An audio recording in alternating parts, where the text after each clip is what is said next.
اللہ کی طرف سے احکامات آ رہے تھے۔ جیسے ہی رسول اللہ صلی اللہ علیہ وسلم کی وفات ہو گئی، آپ دنیا سے رخصت ہو گئے، تو اب وحی کا سلسلہ بند ہو گیا۔ جیسے ہی وحی کا سلسلہ بند ہوا، اس کا مطلب دین جتنا اللہ نے دنیا میں بھیجنا تھا، نازل کرنا تھا، وہ مکمل ہو گیا۔ اب اس میں نہ کمی ہو سکتی ہے، نہ اس میں اضافہ ہو سکتا ہے۔ اب اگر مسلمان اس بات کو سمجھ لے گا تو اس کا اپنا دین بھی محفوظ ہو جائے گا، اس کے اعمال بھی محفوظ ہو جائیں گے، اس کے اعمال اللہ کے ہاں قابل قبول بھی ہو جائیں گے۔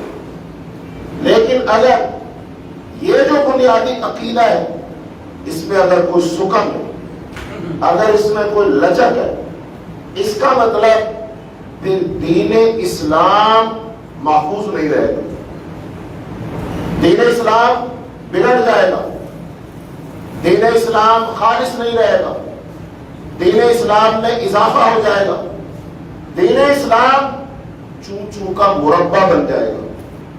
جو چاہے گا اس میں سے کسی چیز کو خارج کر دے گا، جو چاہے گا اس میں کسی چیز کو داخل کر دے گا۔ اب دنیا میں مسلمانوں کے لحاظ سے اگر دیکھا جائے، بڑے بڑے علماء موجود ہیں، مفتیان موجود ہیں، بہت سارے مسالک ہیں، جماعتیں، ان کے امام موجود ہیں۔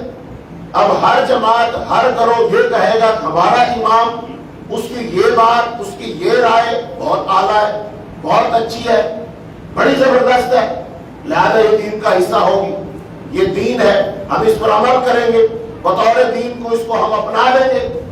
تو اس کا مطلب کتنے لوگوں کو اجازت ہوگی اور کس کس کو اجازت ہوگی، اور کس کس کی بات کو پھر دین مانو گے اور کس کس کی بات کو دین نہیں مانو گے، یہ ایک نئی جنگ شروع ہو جائے گی۔ لہذا صحیح عقیدہ یہ ہے، اب پختہ اور اٹل نظریہ یہ ہے، دین اسلام مکمل ہو چکا۔ اب اس میں نہ اضافہ ہو سکتا ہے نہ کمی، یعنی اگر نعوذ باللہ سمجھنے سمجھانے کے لیے کہہ رہے، اگر کسی کو دین کی کوئی بات پسند نہیں، اس کو اچھی نہیں لگتی ہے، وہ کہے گی اس کو میں دین نہیں مانتا، اس کو خارج کر دو۔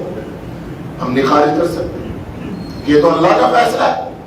مثال کے طور پر ایک ماڈرن خاتون بظاہر مسلمان ہے، صدقہ و خیرات بھی کرتی ہوگی، نماز روزے بھی پڑھتی ہوگی، حج بھی کرتی ہوگی اور بہت سارے کام، لیکن وہ کہتی ہے یہ جو پردہ ہے نا، یہ مجھے پسند نہیں ہے، میں پردہ نہیں کر سکتی۔ اچھا کوئی بات نہیں، اب جو چیز تجھے پسند نہیں، کیا ہم اس کو دین سے نکال دیں؟ مطلب دین تیری پسند اور ناپسند ہے؟ نہیں، لہذا تجھے اپنا ذہن بنانا پڑے گا، تجھے اپنی پسند اسلام کے مطابق بنانی پڑے گی، تجھے اپنی خواہش دین کے تابع کرنی پڑے گی، اپنے نفس کو مارنا پڑے گا، منانا پڑے گا، تابع کرنا پڑے گا۔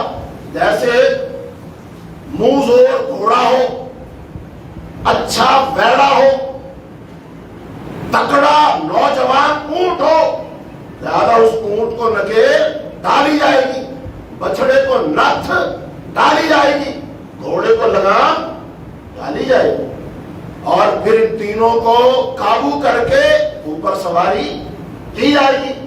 لہذا جو تیرا نفس ہے نا، یہ منہ زور گھوڑا ہے، یہ منہ زور بیل ہے، اونٹ ہے، لہذا اگر یہ سرکشی کرے، بغاوت کرے، یہ اللہ کے حکموں کے تابع نہ ہو، اس کو نتھ ڈال، قابو کر، تابع لا، یہ تیرا کام ہے۔ لہذا اب اگر کوئی شخص یہ کہے دیکھو جی یہ فلاں کام بہت اچھا ہے، بڑا ثواب ہے، اس میں اللہ کا نام ہے، اس میں نبی کا نام ہے، اس میں کوئی قباحت نہیں، لہذا یہ بہت اچھا کام ہے، لہذا اس کو دین کا حصہ بنا دو۔ بھئی ہر اچھے کام کو دین کا حصہ نہیں بنایا جا سکتا۔ اگر ہم یہ اجازت دیں کہ اچھے اچھے کام دین کا حصہ بنا دو تب بھی دین کا حلیہ بگڑ جائے گا. لہذا دونوں طرف سے دین کو محفوظ کیا جائے گا کہ نہ تو دین کے احکام میں سے ہم کوئی کمی کر سکتے ہیں کہ مجھے اچھا نہیں لگتا، اور کسی کام کو جو دین نہیں، اللہ نے اس کو دین نہیں بنایا، رسول اللہ صلی اللہ علیہ وسلم نے اس کو دین نہیں بنایا، ہم اس کو صرف اس بنیاد پر کہ بہت اچھا مسئلہ ہے، بہت اچھی بات ہے، بہت اچھا کام، اس کو دین کا حصہ. یہ ہے دین کے بارے میں، اسلام کے بارے میں پختہ اور اٹل عقیدہ کہ دین اسلام مکمل ہے. ہمارا دین اسی لیے محفوظ ہے. عیسائیت اسی لیے محفوظ نہ رہ سکی کہ ان کے ہاں یہ تصور نہیں تھا، عقیدہ نہیں تھا. یہودیت اسی لیے محفوظ نہ رہ سکی کیونکہ ان کے ہاں یہ عقیدہ اور نظریہ نہیں تھا کہ دین مکمل ہے. لیکن اسلام نے ہمیں حکم دیا. رسول اللہ صلی اللہ علیہ وسلم نے ارشاد فرمایا، قرآن پاک میں اللہ نے ارشاد فرمایا الیوم اکملت لکم دین، میں نے دین مکمل کر دیا. رسول اللہ صلی اللہ علیہ وسلم فرمایا میرے بعد کوئی نبی نہیں، تمہارے بعد کوئی امت نہیں، میں آخری نبی، تم آخری امت. اور اللہ تعالیٰ نے قرآن نازل کر کے مجھ پر دین نازل کر کے اور میں نے تم لوگوں تک پہنچا کر حجت قائم کر دی. لہذا اس بات کو آئیے احادیث سے تھوڑا سا سمجھیں. کیونکہ یہ مہینہ جو چل رہا ہے، کون سا مہینہ یہ؟ اسلامی لحاظ سے ربیع الاول کا مہینہ ہے. کتنی تاریخ ہے آج؟ 3. لہذا اس مہینے میں 12 تاریخ کو ہمارے ہاں ہمارے مسلمان بھائی ایک تہوار مناتے، ایک عید مناتے، جشن مناتے. یہی ہمارا مزاج چند دنوں کے بعد سجنا شروع ہو جائے گا. شور تو ابھی سے بچنا شروع ہو گیا ہے. لہذا کیا یہ دین ہے کہ دین نہیں ہے؟ یہاں پر بھی فلسفہ وہی ہوگا. مسئلہ تو بہت اچھا ہے، اللہ کے رسول سے محبت ہے، عقیدت ہے، آپ کی ولادت ہے، ولادت کی خوشی ہے، اس خوشی میں جلسہ ہے، محفل ہو رہی ہے، اس میں درود پاک پڑھا جائے گا، اس میں اگر اللہ کے رسول کا تذکرہ ہوگا، لوگوں کو نصیحت کی جائے گی. کون سا برا کام ہو رہا ہے؟ مسئلہ تو وہی ہے، برا کام تو نہیں ہو رہا. لیکن بتائیے یہ دین ہے کہ نہیں؟ یہ کام اللہ نے اپنے نبی کو کرنے کا حکم دیا کہ حضرت محمد صلی اللہ علیہ وسلم نے کام کیا کہ نہیں کیا؟ اب ہر اچھا کام دین نہیں ہو سکتا، ہر اچھا کام دین میں شامل نہیں ہو سکتا. چونکہ حدیث میں آیا رسول اللہ صلی اللہ علیہ وسلم جب مدینہ منورہ میں تشریف لائے ہجرت کر کے، تو مدینہ کے لوگ سال میں 2 تہوار مناتے تھے. مدینہ منورہ کے لوگ، اوس اور خزرج کے لوگ سالانہ 2 تہوار مناتے ہیں جس میں وہ اچھا لباس پہنتے ہیں، کھانا کھاتے ہیں، جمع ہوتے ہیں، کھیل کود کرتے ہیں، مقابلے ہوتے ہیں، شعر و شاعری ہوتی ہے، پہلوان کشتیاں لڑتے ہیں، گھوڑوں کی دوڑ ہوتی ہے. یہ سارا کام ہوتا ہے. تو 2 تہوار تھے ان کے. جب رسول اللہ صلی اللہ علیہ وسلم مدینہ منورہ میں تشریف لے آئے، آپ نے دیکھا کہ یہ ان کی تہذیب ہے. اب یہ ان کی تہذیب تھی، لیکن یہ اسلام کی تہذیب، یہ انصار کی تہذیب ہے. لیکن اسلام کی تہذیب، اسلام نے اس کے اوپر اپنا لیبل نہیں لگایا. تو رسول اللہ صلی اللہ علیہ وسلم نے کیا ارشاد فرمایا؟ اے لوگوں، اللہ تعالیٰ نے تمہارے ان 2 دنوں کے بدلے میں ان سے بہتر 2 دن تمہیں عطا فرمائے. اچھا، کتنے دنوں کے بدلے؟ 2 دن. بدلے میں کتنے دن؟ 3 نہیں کہا، 4 نہیں کہا، 5 نہیں کہا، 2 کہا. اس کا مطلب 2 دین میں شامل ہے.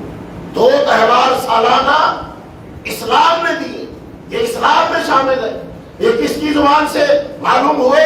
حضرت محمد صلی اللہ علیہ وسلم کی زبان مبارک سے، جس زبان کے بارے میں اللہ نے فرمایا وما ينطق عن الهوى ان هو الا وحی یوحى. اس نبی نے 2 تہوار دیے. کون کون سے؟ پھر ان کے نام بتائے تاکہ شک شبہ نہ رہے، التباس نہ رہے، غلط فہمی نہ رہے. فرمایا ایک عید الفطر اور دوسری عید الاضحیٰ.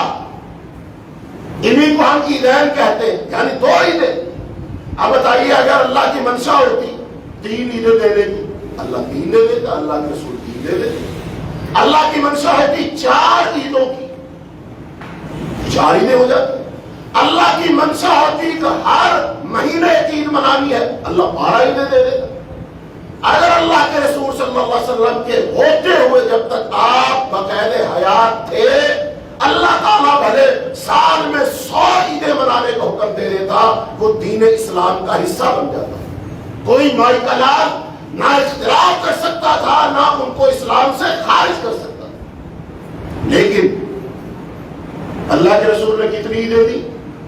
بول کر بتایا 2 عیدیں. نمبر 1 عید الفطر اور عید الاضحیٰ. پھر ان دونوں کے احکام دی. عید الفطر والے دن گھر سے کھا کر جاؤ، عید الاضحیٰ والے دن کھا کر مت جاؤ. عید الفطر کس مہینے میں مناؤ، عید الاضحیٰ کس مہینے میں مناؤ. سارے احکام دیے.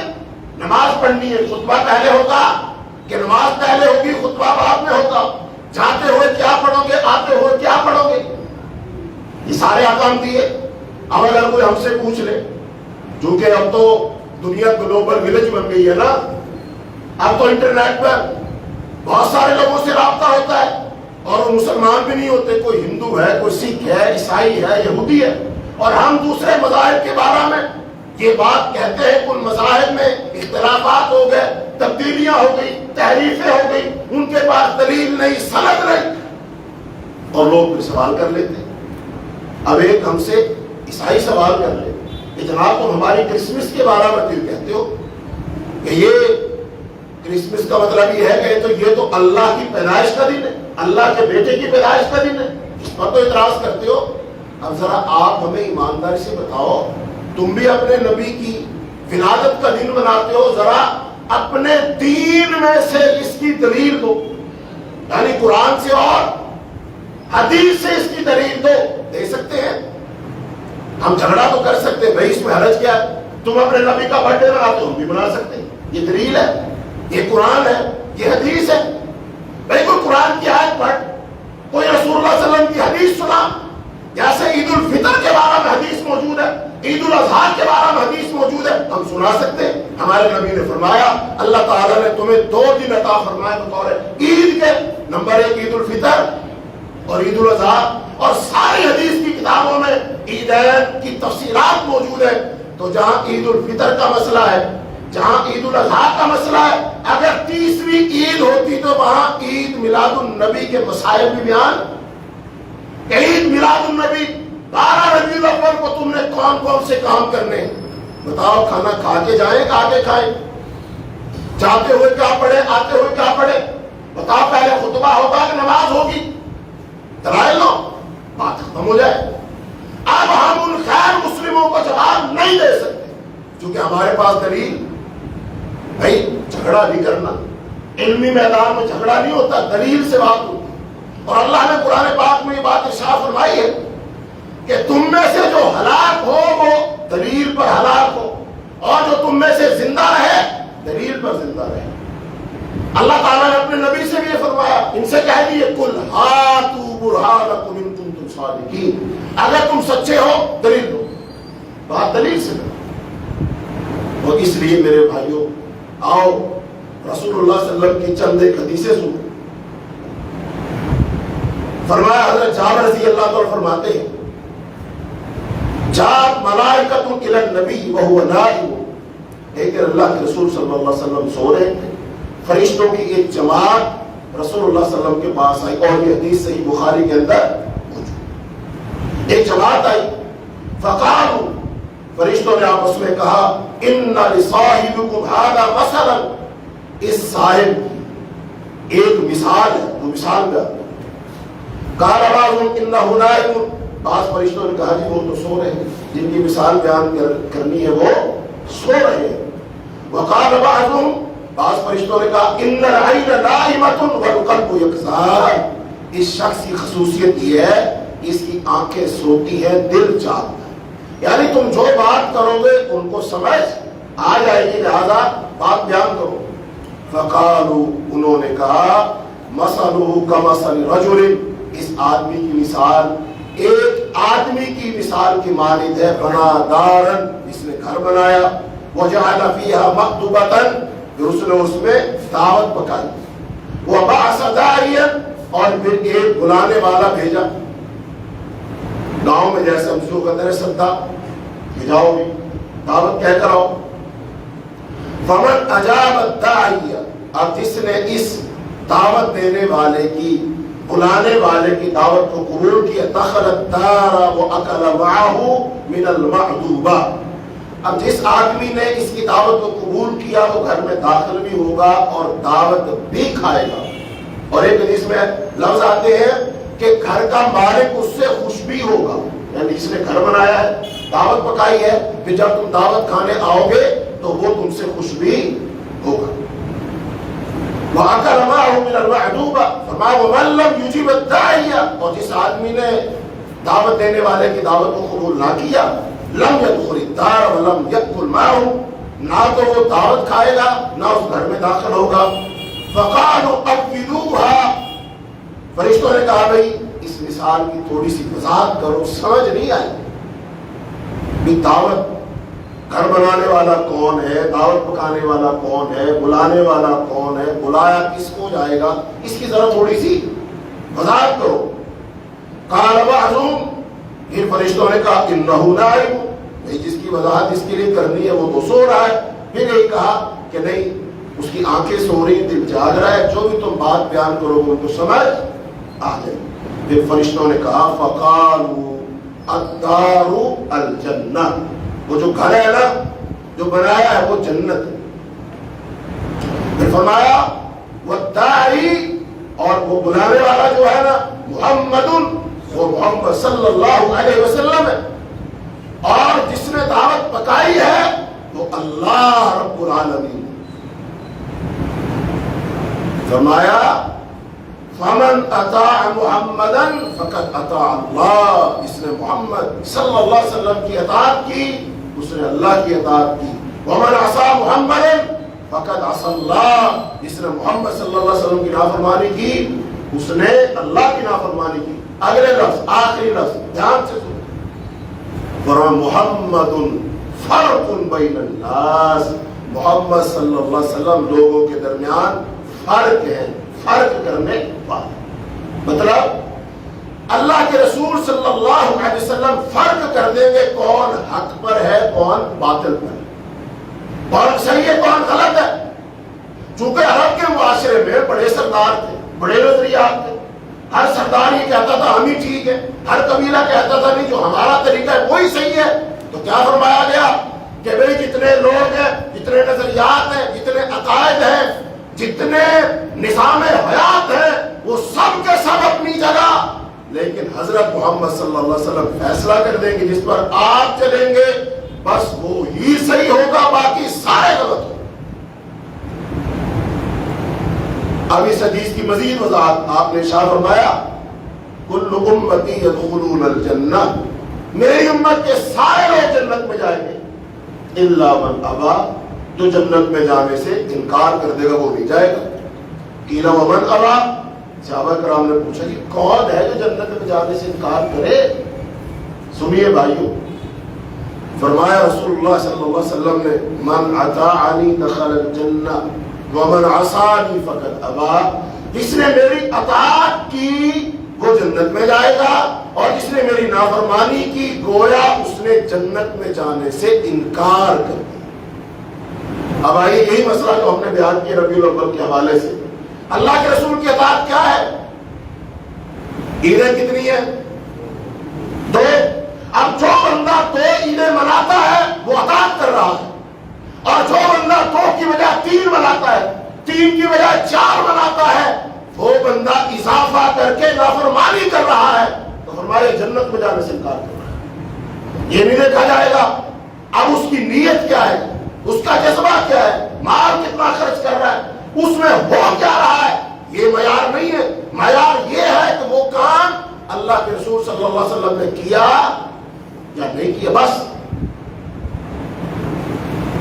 اب آگے چلیے آپ لوگوں کا کیا خیال ہے دین اسلام کے بارے میں کہ اللہ کے رسول نے کوئی بات چھپائی ہے؟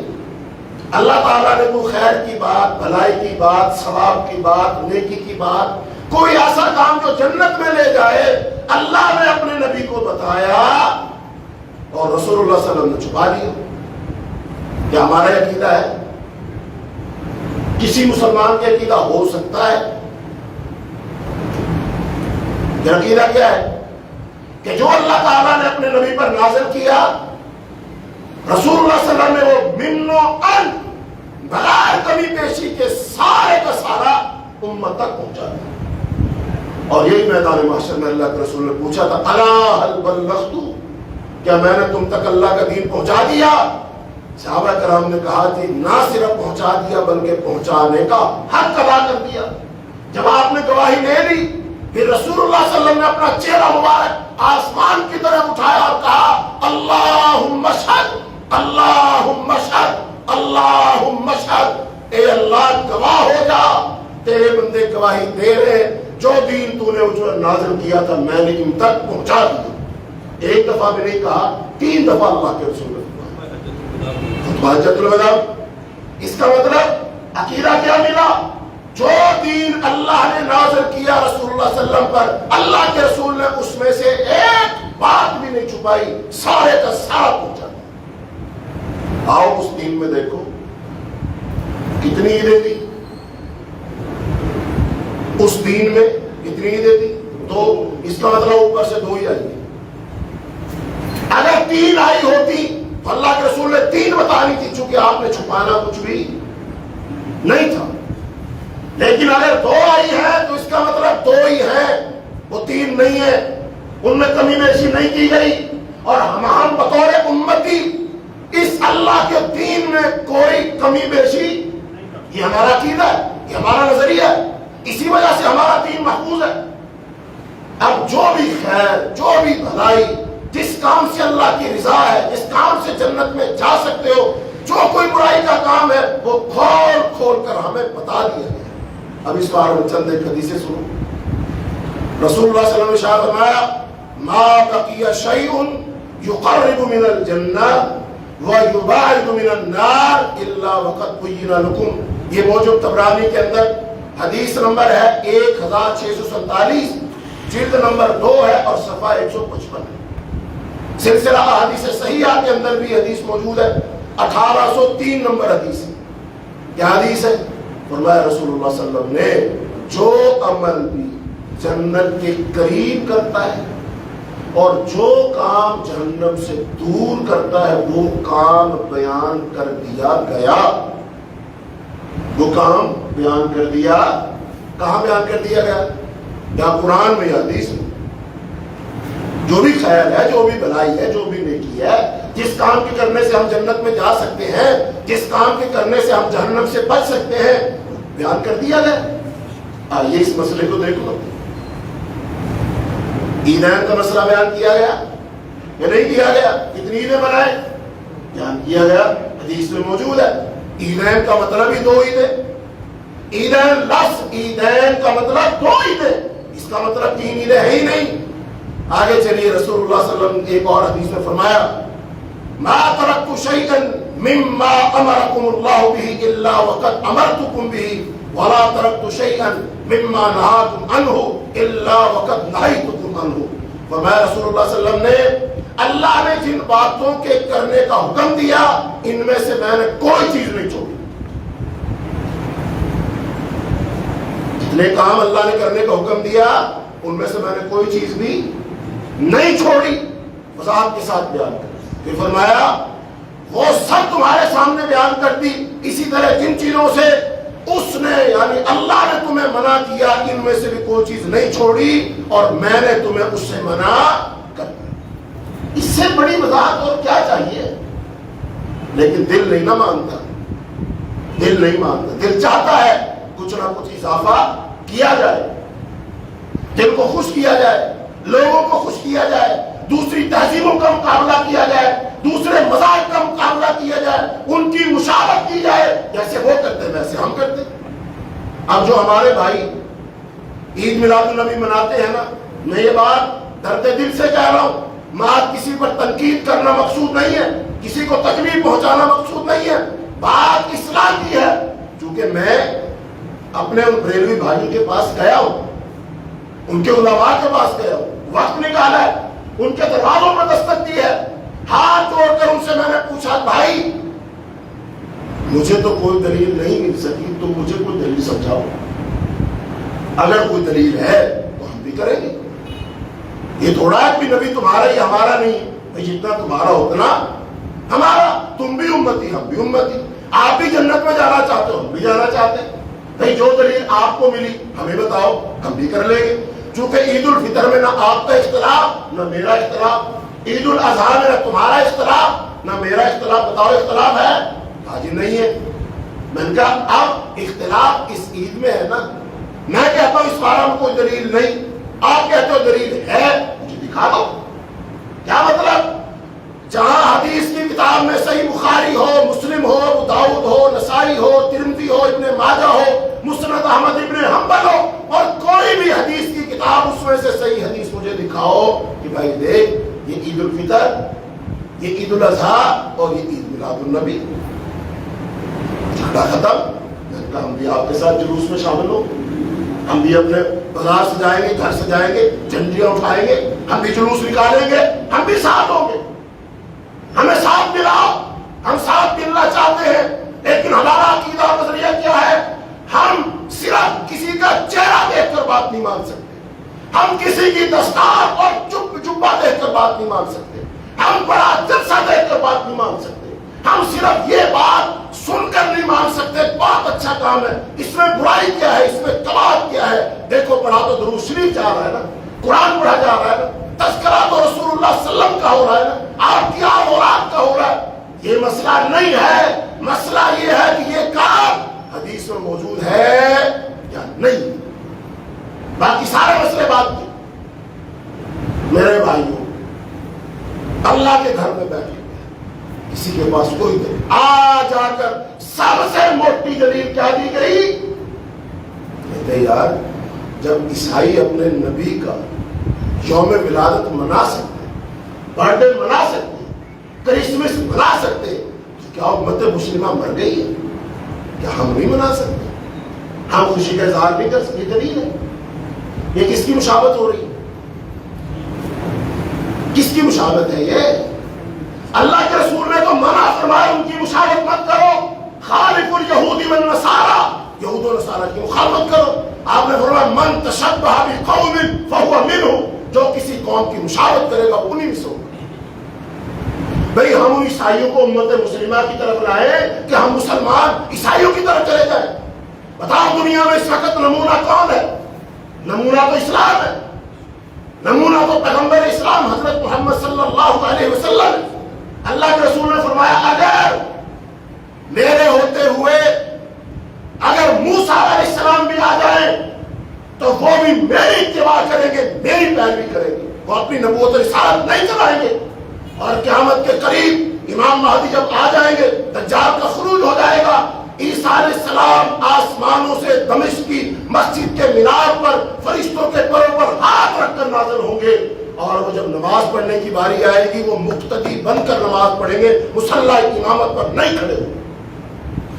کیا پتہ چلا کہ اللہ کے رسول کی رسالت و نبوت کے ہوتے ہوئے نہ موسیٰ علیہ السلام کی رسالت و نبوت چلے، نہ عیسیٰ علیہ السلام کی رسالت و نبوت چلے، پھر میں اور آپ کیا ہو سکتے؟ ہمارے علماء تمہارے علماء کیا ہو سکتے؟ جب نبیوں کی کوئی حیثیت اور ویلیو نہیں رہی، ہماری حیثیت، ہمارے علماء کی ویلیو کی حیثیت کہاں سے رہی؟ اس لیے میرے بھائیوں، ہمارا کسی کی ذات پر کوئی تنقید نہیں ہے، بات اصولی ہے کہ لاؤ قرآن و حدیث سے کوئی دلیل لاؤ، اور وہ قرآن و حدیث کی دلیل اللہ کے رسول پر نازل ہوئی، اللہ کے رسول نے اس پر کیسے عمل کیا؟ میں نے کہا نہیں نا جھگڑا ہمارا عید الفطر میں جھگڑا ہے، کوئی سنی بریلوی کا جھگڑا ہے، عید الاضحیٰ میں جھگڑا ہے کہ ہے کہ نہیں ہے، کس تاریخ کو منائے کس کو نہ منائے، کوئی جھگڑا نہیں ہے، مانتے ہیں سب، کیوں مانتے ہیں؟ دلیل موجود ہے، اختلاف کی گنجائش نہیں ہے، اس بارے میں کوئی دلیل دکھا۔ لیکن جب دلیل نہ ہو تو پھر جھگڑا ہوتا ہے، نہیں تم گستاخ ہو، تم مانتے نہیں، تم ماننے والے نہیں، حضور کا ادب نہیں کرتے ہو، احترام نہیں کرتے، تم بزرگوں کو نہیں مانتے، تم اماموں کو نہیں مانتے۔ اور بھائی یہ ماننے کا کیا مطلب ہے؟ ہم ان کو پیغمبر مان لیں، ہم شریعت میں اضافہ کر لیں، ہم دین میں اضافہ کر لیں، ماننے کا یہ مطلب ہے تو ہم نہیں مانتے۔ اگر ہمارا احترام کرواتے ہو تو اللہ کے رسول کی حدیث ہے من لم یؤکر کبیرنا ولا یرحم صغیرنا فلیس منا، جو ہمارے بڑوں کا احترام نہ کرے، چھوٹوں پہ شفقت نہ کرے، وہ ہم میں سے نہیں ہے۔ اور میرے بھائی، ہم تو اپنے مسلم معاشرے میں اگر کوئی عیسائی رہتا ہے، کوئی یہودی رہتا ہے، وہ بڑی عمر کا ہے، وہ بزرگ ہے، وہ محتاج ہے، وہ نابینا ہے، وہ غریب ہے، ہم تو ایز اے پڑوسی کے، شاعری کے، بڑا ہونے کے، ہم تو اس کا احترام کرنے کے لیے تیار ہیں۔ کیا بات کرتے ہو؟ الزام نہ لگاؤ ہم پر، ہم سب کے ماننے والے ہیں، سب کو مانتے ہیں، لیکن ماننے کا ہمارا معیار کیا ہے؟ ایک بڑا خوبصورت شعر ہے، کہتا ہے دنیا میں احترام کے قابل ہے جتنے لوگ، دنیا میں احترام کے قابل ہے جتنے لوگ، میں سب کو مانتا ہوں مگر مصطفیٰ کے بعد۔ سب کو مانتے ہو لیکن اللہ کے رسول کے برابر کسی کو، جو کہ شریعت سازی صرف اللہ کے رسول کا حق ہے اور کسی کا حق نہیں ہے، کسی اور کی بات دین نہیں ہو سکتی۔ یہ مقام، یہ مرتبہ، یہ منصب رسول اللہ صلی اللہ علیہ وسلم کو حاصل ہے کہ آپ کی زبان مبارک سے جو بات نکلے وہ دین ہو۔ ایک صحابی رسول حضرت عبداللہ بن عمر رضی اللہ تعالیٰ عنہ، دونوں اللہ کے رسول کی مجلس میں بیٹھے ہوتے ہیں اور جو بھی آپ ارشاد فرماتے وہ لکھ لیا۔ بعض لوگوں نے کہا بھائی ہر بات پر لکھا کرو، کبھی اللہ کے رسول خوش ہوتے ہیں، کبھی ناراض ہوتے ہیں، کبھی کس موڈ میں کبھی کس موڈ میں، تم ساری باتیں لکھ لیتے ہو، ساری باتیں نہ لکھا کرو۔ انہوں نے کہا کہ ٹھیک، انہوں نے حدیثیں لکھنا چھوڑ دیا۔ اللہ کے رسول صلی اللہ علیہ وسلم نے دیکھا کہ آگے پیچھے پہ قلم لے کر لکھا کرتا تھا، اب نہیں لکھتا۔ آپ نے پوچھا عبداللہ اب تم لکھتے نہیں ہو؟ تو انہوں نے وضاحت کی کہ اللہ کے رسول بڑے بڑے بزرگوں نے یہ کہا تھا کہ ہر بات لکھنے والی نہیں ہوگی، تو میں نے اس لیے لکھنا چھوڑ دیا۔ اللہ کے رسول صلی اللہ علیہ وسلم نے ارشاد فرمایا، اپنے منہ مبارک کی طرف اشارہ کر کے عبداللہ لکھا کرو، اس میرے منہ سے سوائے حق کے کچھ اور نہیں نکلتا۔ میں کسی بھی حالت میں ہوں، میرے منہ سے جو بھی نکلے گا وہ حق ہوگا۔ یہ صرف ایک منہ بنایا اللہ نے، یہ صرف ایک زبان بنائی ہے، اور یہ احترام مصطفیٰ ہے، یہ اللہ کے رسول صلی اللہ علیہ وسلم کا خاصہ ہے۔ لوگ اس میں بھی ہماری برابری نہیں کر سکتے، چونکہ اس مقام میں، مرتبے میں ہم امت میں سے کسی کو بھی اللہ کے رسول کا شریک نہیں بناتے۔ ہم کہتے ہیں وہ صرف اللہ کے رسول کا مقام۔ یہاں تو لوگوں نے ہزار منہ ایسے بنائے ہوئے ہیں، ہزار زبانیں ایسی بنائی ہوئی ہے کہ جس سے نکلی ہوئی ہر بات ان کے لیے دین کا درجہ رکھتی ہے، ہمارے لیے نہیں رکھتی۔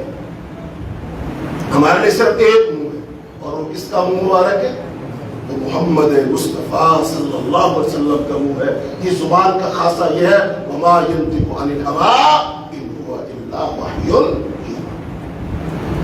فرمایا رسول اللہ صلی اللہ علیہ وسلم نے ایک اور حدیث میں، انه لم يكن نبي قبلي الا كان حقا عليه ان يدل امته على خير۔ فرمایا مجھ سے پہلے جو بھی نبی ہوا ہے، اس کے لیے ضروری تھا کہ اپنی امت کو ہر بھلائی کی وہ بات بتلائے جس کا امت کے لیے بہتر ہونا اس کو معلوم ہو، اور ان چیزوں سے ان کو ڈرائے جن کا ان کے لیے برا ہونا اس کو معلوم۔ تو جو بھی خیر بھلائی ہے ہمارے نبی نے ہم سے نہیں چھپائی۔ میرا انشاءاللہ آپ کا بھی عقیدہ، اور یہ ہر مسلمان کا عقیدہ ہونا کہ اللہ کے رسول نے کوئی چیز چھپائی؟ تو جب اللہ کے رسول عید الفطر کے مسائل کھول کر بیان کر رہے ہیں، جب عید الاضحیٰ کے مسائل کھول کر بیان کر رہے ہیں، تو پھر عید میلاد النبی کے مسائل بھی حضور پاک نے کھول کر بیان کیے ہوں گے، دکھاؤ گے۔ اور ان دو عیدوں کے علاوہ جو دن عید کا ہے وہ بھی اللہ کے رسول نے حدیث میں بیان کیا ہے۔ وہ ہفتہ وار عید ہے ہماری، اور وہ کون سی عید ہے؟ وہ جمعے کے دن کو عید کہا گیا ہے۔ اس کا مطلب اگر تیسری ہماری عید ہے تو وہ سالانہ نہیں ہے، وہ ہفتہ وار ہے، اور وہ جمعے کا دن ہے۔ لیکن جمعے کا دن اس عید کو اللہ کے رسول نے کیسے بنایا، وہ نمونہ موجود ہے۔ اس کا مطلب پھر کھول کر ہر چیز بیان کر دی گئی۔ اب آگے چلیے چند ایک مثالیں. ہاں جی کتنا ٹائم؟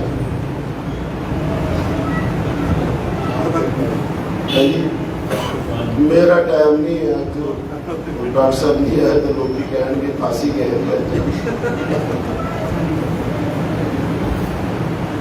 چلو ایک تو مثالیں سن لو تاکہ یہ بات نہ کلیئر ہو جائے کہ ہر اچھا کام دین نہیں ہو سکتا. ہر اچھا کام دین نہیں ہو سکتا. بظاہر اچھا لگتا ہے لوگوں کو بھی اچھا لگتا ہے دیکھنے والوں کو بھی. اس میں بظاہر آپ کو قباحت نظر لیکن اس میں قباحت ہوتی ہے. ہمیں نظر نہیں آتی. یہ نظر والوں کو نظر آتی ہے. یہ علم والوں کو نظر آتی ہے. وہ کہتا ہے نا یہ دنیا اہل دنیا کو وسیع معلوم ہوتی ہے نظر والوں کو یہ اجڑی ہوئی معلوم ہوتی ہے. دنیا ایک ہی ہے ایک بندے کو وسیع معلوم ہو رہی ہے ایک کو اجڑی معلوم ہوتی ہے. اب دونوں میں فرق تو ہے نا. تو آئیے صحابہ کرام دین جو سب سے زیادہ جانتے جو کس کے شاگرد تھے؟ صحابہ کرام کس کے شاگرد ہیں؟ رسول اللہ صلی اللہ علیہ وسلم. تو جیسا استاد کامل ایسے شاگرد بھی کامل. جو ان کی نظر ہے وہ کسی اور کی نظر نہیں, جو ان کی سمجھ ہے وہ کسی اور کی سمجھ نہیں.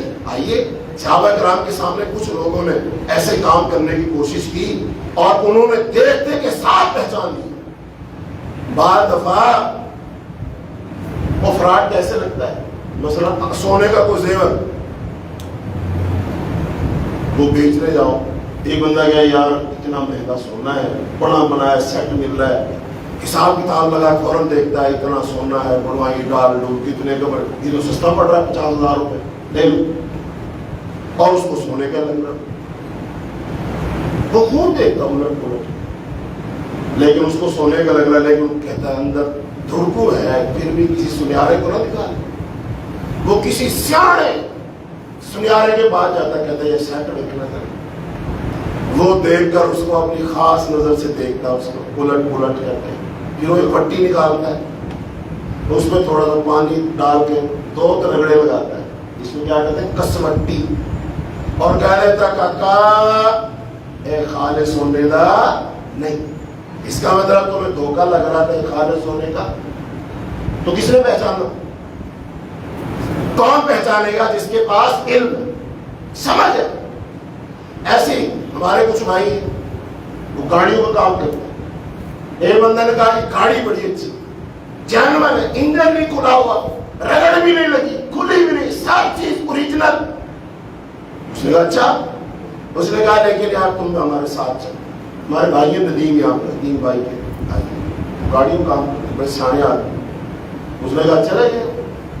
اب جس بندے نے وہ گاڑی کھڑی کی ہوئی تھی اس نے گاڑی لگی ہوئی تھی لیکن رنگ ایسا کروایا پالش ایسی کروائی 1000-2000 وقت دیا اس کو. اس نے کہا معلوم نہیں ہونا چاہیے لیکن اب نظر والا پہچانتا ہے. وہ گیا اس نے ہاتھ پھیری اور کہا کہ یہاں سے گاڑی لگی ہوئی. اس نے کہا جی نہیں لگی. اس نے کہا لگی ہوئی. کہتا شرط لگاؤ. اب ہر بندہ بھار تو ڈالتا ہے نا لیکن جب اگلا بندہ تھوڑا بھار زیادہ ڈال دے پھر اس کو ماننا پڑتا ہے. بعد میں مان دے کھان کی لگی ہے اسے تھوڑی.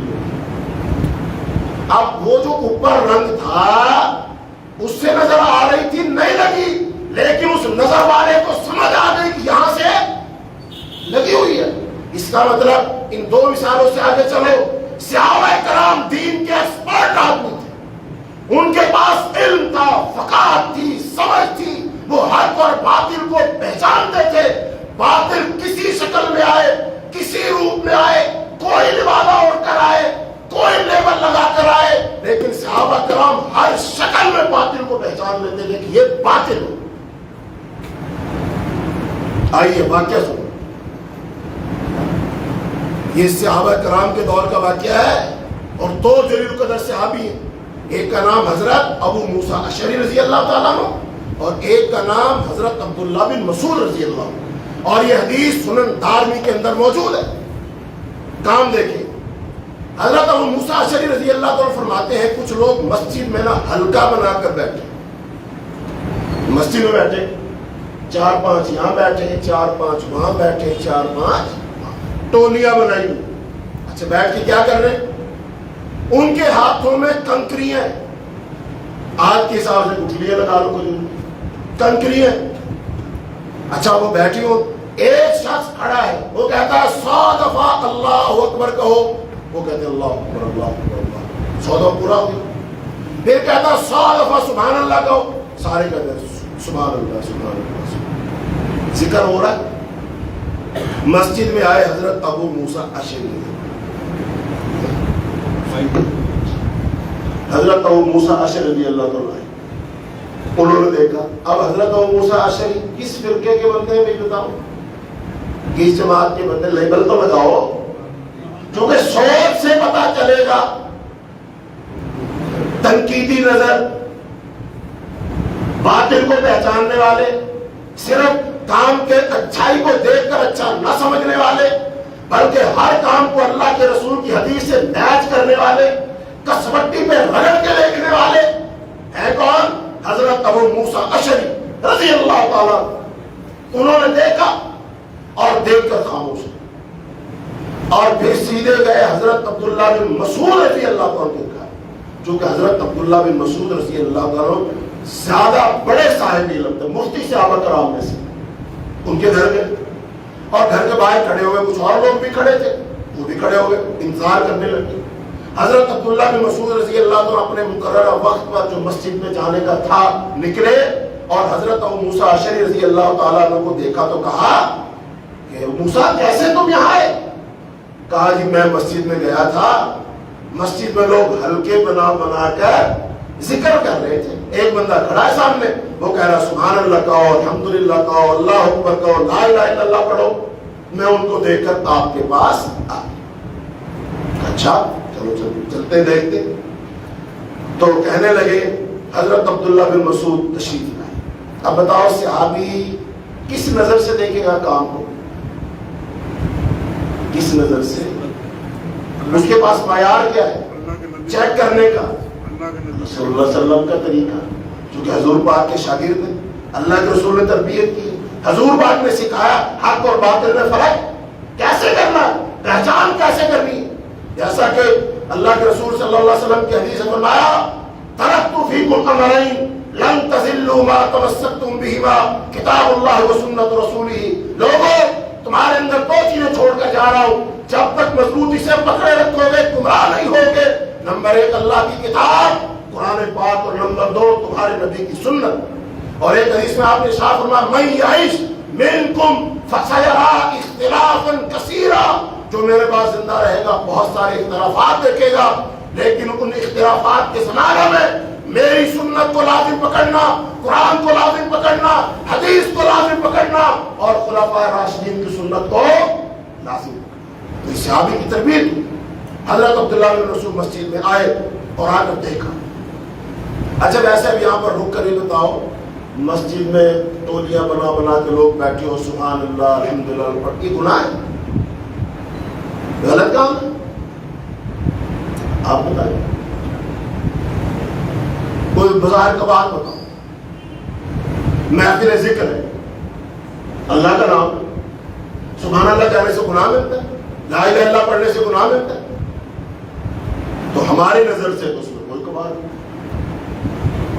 جو بھی بھائی ہماری بات سن رہا ہے وہ اس بات کو اسی نظریے سے سنے، یہ نہ سنے کہ ہم کون ہے کون نہیں، ہمیں چھوڑ دو، بات دیکھ لو یار ہم بات کیا کہتے ہیں، اصلاح کی نیت سے کریں۔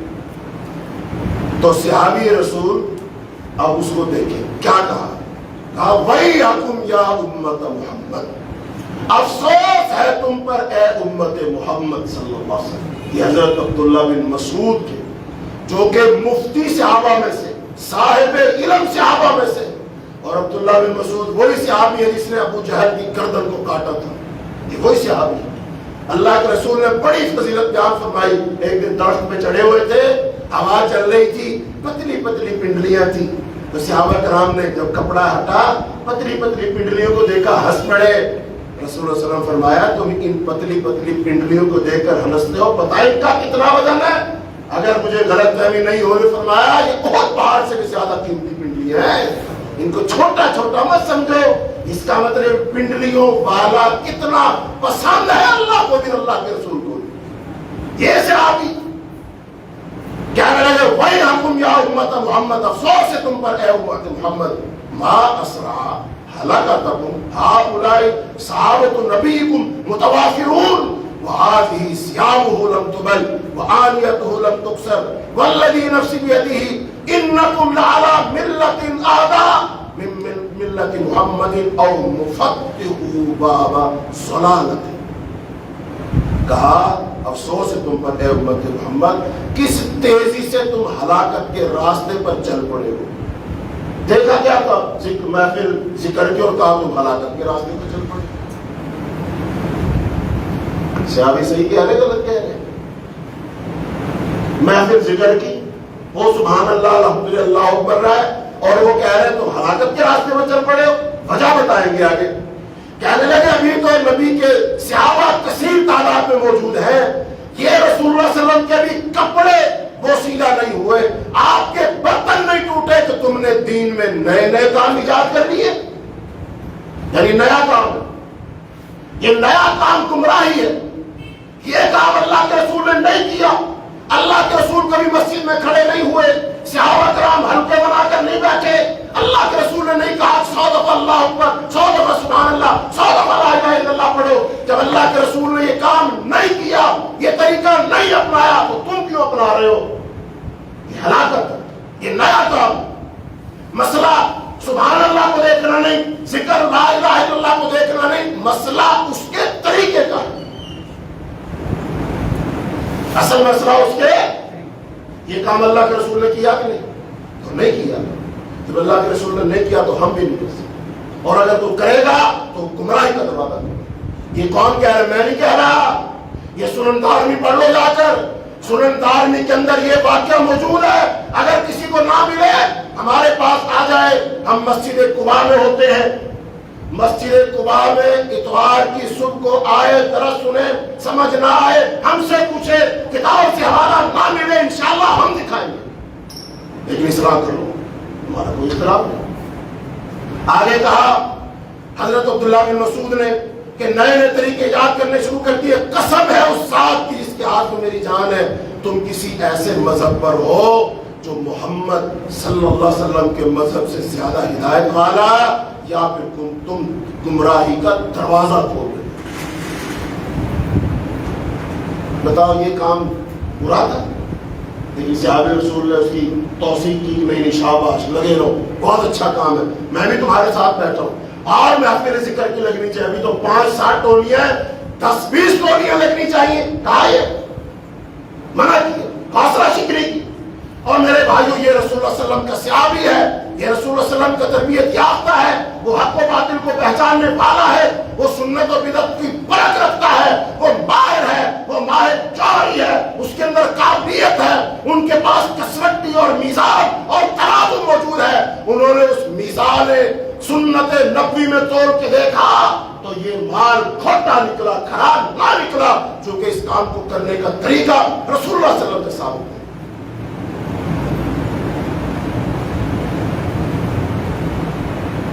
ایک اور واقعہ سن لو، ایک صحابی بیٹھے ہوئے تھے اور ایک بندے کو چھینک آئی، کیا آئی؟ بتاؤ چھینک آئے تو ہم کیا کہتے ہیں؟ الحمدللہ۔ اللہ کے رسول کی حدیث سے ثابت ہے، اذا عطس احدکم، جب کسی کو چھینک آئے تو وہ کہے الحمدللہ، اس کے پاس جو بندہ بیٹھا وہ کہے یرحمک اللہ، کہ جس کو چھینک آئی وہ کہے یہدیکم اللہ یصلح بالکم۔ آپ کے نمائندے دیواروں کے پیچھے اشارے کر رہے تھے، وہ سب بس ہے، بس یہ واقعہ سن لو۔ اچھا چھینک آئی تو اس نے کیا کہا؟ اس نے کہا الحمدللہ والسلام علی رسول اللہ، اس نے کہا الحمدللہ اور ساتھ سلام پڑھا، کس پر؟ رسول اللہ صلی اللہ علیہ وسلم۔ بتاؤ اس نے اچھا کیا برا کیا؟ درود ہی پڑھا ہے نا، بتاؤ درود پڑھنا جائز ہے نا جائز؟ اب یہ صحابی رسول بیٹھے، یہ ذہن میں رکھنا، وہ اصل شاگرد ہے، وہ ماہر ہے، وہ بتائیں گے کام صحیح یا غلط۔ مسئلہ درود اور سلام پڑھنے کا نہیں، مسئلہ رسول اللہ صلی اللہ علیہ وسلم کے طریقے کا، آپ کی سنت کا ہے۔ اس نے کہا الحمدللہ والسلام علی رسول اللہ۔ حضرت عبداللہ بن عمر رضی اللہ تعالیٰ بیٹھے، انہوں نے فوراً ٹوکا، خاموش نہیں رہے، چونکہ اگر وہ خاموش رہ جاتے تو دین کا حلیہ بگڑ جاتا۔ آج ہم تو مصلحت کا شکار ہے نا، ہم تو ڈرتے ہیں نا کہ دنگا نہ ہو جائے، فساد نہ ہو جائے، لڑائی نہ ہو جائے، مخالفت نہ ہو جائے، اور پھر ہماری مسجد خالی نہ ہو جائے، لوگ مسجد میں آئیں گے نہیں، جمعہ نہیں پڑھیں گے، درس نہیں سنیں گے، اس لیے ہم کہتے ہیں تھوڑا مٹھا مٹھا۔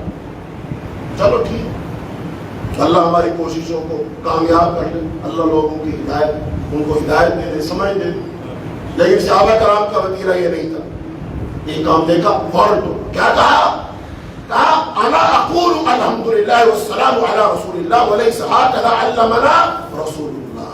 عبداللہ بن مسعود کہتے ہیں بھائی یہ ٹھیک آتی ہے، الحمدللہ تو میں بھی کہتا ہوں، رسول اللہ صلی اللہ علیہ وسلم پر درود تو میں بھی پڑھتا ہوں، سلام تو میں بھی پڑھتا ہوں، لیکن جب چھینک آئے اس وقت اللہ کے رسول صلی اللہ علیہ وسلم نے ہمیں یہ نہیں سکھایا جو تم پڑھ رہے ہو، ہمیں یہ نہیں سکھایا الحمدللہ والسلام علی رسول اللہ، یہ نہیں سکھایا، بلکہ ہمیں کیا سکھایا؟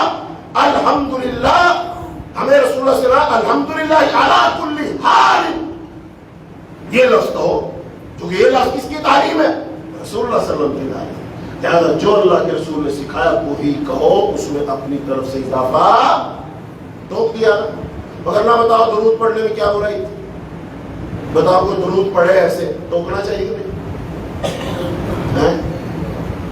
صحابہ رسول زیادہ سخت نہیں ہوں گے، زیادہ متشدد نہیں ہوں گے، زیادہ ٹوکا ٹاکی نہیں لگ رہے؟ بتاؤ، ہم اگر آج یہ طریقہ اپنائے، لوگ کہتے ہیں حضرت صاحب کیوں؟ ہم صحابہ کرام زیادہ سمجھدار ہیں، ہم صحابہ دین کا زیادہ درد ہم رکھتے ہیں صحابہ کرام۔ صحابہ کرام نے وہ ذکر کی محفل دیکھی خاموش، ایک بندے نے چھینک کے جواب میں الحمدللہ کے ساتھ وہ سلام علی رسول اللہ کا اضافہ کیا، خاموش نہیں رہے، چونکہ اگر وہ خاموش رہ جاتے یہ دین کا حصہ بن جاتا اور ان کے بعد لوگ گمراہ ہو جاتے۔ انہوں نے اتنی سختی سے دین پر پہرا دیا کہ کسی چیز کو جو دین نہیں ہے اس کو دین بننے نہیں دیا، پہرا دیا انہوں نے، مخالفتیں برداشت کی انہوں نے، اسی لیے ہمارا دین محفوظ ہے۔ 1450 سال ہو گئے، اللہ کا شکر الحمدللہ، قرآن پاک من عن 100% جس طرح اللہ نے حضرت جبریل علیہ السلام کے ذریعے رسول اللہ صلی اللہ علیہ وسلم پر نازل کیا تھا، 100% ویسے کا ویسا ہی موجود۔ اس لیے میرے عزیزوں، میرے بھائیوں، حدیثیں اور واقعات اور بہت سارے، وقت تمام ہوا، لیکن ساری گفتگو کا خلاصہ کیا ہے؟ بھائی دین مکمل ہے، یہ اس عقیدے کو مضبوطی سے اپنا، دین مکمل ہے، جو مکمل دین ہے وہ قرآن میں اور صحیح احادیث کے اندر موجود، لہذا اس میں نہ ہم کمی کر سکتے ہیں نہ اس میں اضافہ کر سکتے ہیں۔ ہم ثواب کے نام پر، رسول اللہ صلی اللہ علیہ وسلم کی محبت کے نام پر، صحابہ کرام کے نام پر، آل رسول کے نام پر، ائمہ کے نام پر، بزرگان دین کے نام پر، اولیاء اللہ کے نام پر کوئی نئی چیز ایجاد نہیں کر سکتے، بھلے وہ ذکر کے معاملہ میں ہو، بھلے وہ دعاؤں کے معاملہ میں ہو، بھلے وہ تہواروں کے معاملہ میں ہو، بھلے وہ عیدین کے معاملہ میں ہو، ہم کوئی اضافہ، اللہ سے دعا ہے کہ اللہ ہمیں خالص کتاب و سنت پر عمل کرنے کی توفیق عطا فرما، یا اللہ ہمیں سچا متبع رسول بنا، متبع سنت بنا، اے اللہ قرآن اور حدیث سے سچی محبت کرنے کی توفیق عطا فرما، اے اللہ جب تک ہم زندہ رہے اللہ رسول اللہ صلی اللہ علیہ وسلم کی اقتداء، آپ کے طریقے پر، آپ کی سنت پر، اے اللہ آپ کی محبت پر، صحابہ کرام کی محبت پر، رسول اللہ صلی اللہ علیہ وسلم کی آل اولاد کی محبت پر اللہ ہمیں زندہ رکھے، اے اللہ جب تک زندہ رکھے دین پر، ایمان پر، اسلام پر زندہ رکھیو، جب تو ہمیں موت دے ایمان والی، اسلام والی، کلمے والی موت نصیب فرمائیو، یا اللہ جو مسلمان بھائی بدعات اور خرافات کا شکار ہو گئے اللہ ان کو ہدایت عطا فرما دے، اللہ ان کو بھی سچا متبع رسول بنا دے، سچا محب رسول بنا دے، اے اللہ سنت کے مطابق اپنی ساری زندگی، اپنے سارے معاملات، اپنے سارے تہوار، اپنی ساری عیدیں، اپنے سارے دن اپنے سارے لمحات اپنی ساری نمازیں اللہ سنت کے مطابق ادا کرنے کی توفیق عطا فرما. اللهم انا نسألك الجنة الفردوس اللهم انا نعوذ بك من عذاب النار اللهم اشف مرضانا ومرضى المسلمين اللهم اشف مرضانا ومرضى المسلمين. اے اللہ وبا پھیلی ہوئی اللہ بہت سارے بھائیوں بہنوں کی بچوں کی آنکھیں خراب ہو رہی اللہ اس وبا سے ہم کو محفوظ کر. جو بھائی اس میں مبتلا ہو گئے اللہ اپنے خاص فضل و کرم سے اللہ ان کو شفاء کاملہ عاجلہ عطا فرمائے. وصلی اللہ تعالی علی خیر خلقہ محمد وعلی آلہ واصحابہ اجمعین برحمتک یا ارحم الراحمین.